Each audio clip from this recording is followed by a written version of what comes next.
Alors dans la salle de bain, il y a eu un gros travail parce qu'on a tout fait tomber, on a tout recommencé. On a juste conservé bien sûr le carrelage mural qu'on a repeint avec une résine. L'idée c'était de repartir sur un esprit un peu art déco dans cette pièce.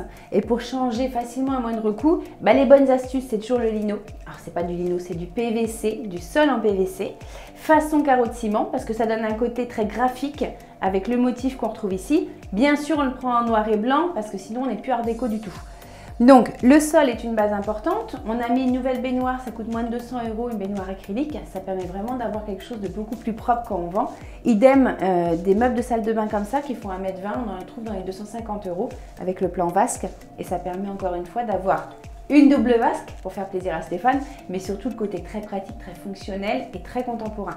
Ça c'est un miroir que j'ai récupéré dans la chambre parent et je trouve ça génial parce qu'au final ça ramène un peu le côté art déco, c'est super joli. Bon vous voyez on ne voit pas très bien au travers parce qu'il est un peu piqué ce miroir, mais c'est ça qui est chouette et qui est sympa. On a mis une verrière ici en pare-douche, c'est une nouveauté dans les grands magasins de bricolage, elle est super jolie et surtout ça fait, comme il n'y a pas de vraie fenêtre dans cette pièce, ça permet de ramener un peu de luminosité, en tout cas le sentiment d'avoir une fenêtre. Une nouvelle colonne de douche, ça c'est pareil, on en trouve dans les 100 € en grande surface de bricolage. Et ensuite, ce sont mes accessoires déco, donc qui vont amener vraiment le côté très art déco dans la pièce. Donc il ne faut pas hésiter à aller chercher des objets qui normalement ne vont pas dans une salle de bain, parce que ça va donner le côté classe et très élégant.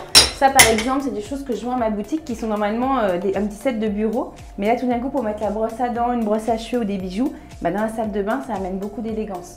Idem, la lampe, elle va tout finir. En fait, ça va être vraiment l'accessoire chic pour aller jusqu'au bout de la tendance. Et bien sûr, j'ai fait venir un papier peint adhésif que je vous montre, donc qui est marqué à fond art déco. Et je vais le coller au dos de ma porte, ce qui fait que je verrai dans mon miroir porte fermée. Et ça permet d'être plus loin de la zone d'eau et de ne pas craindre le fait qu'il se décolle.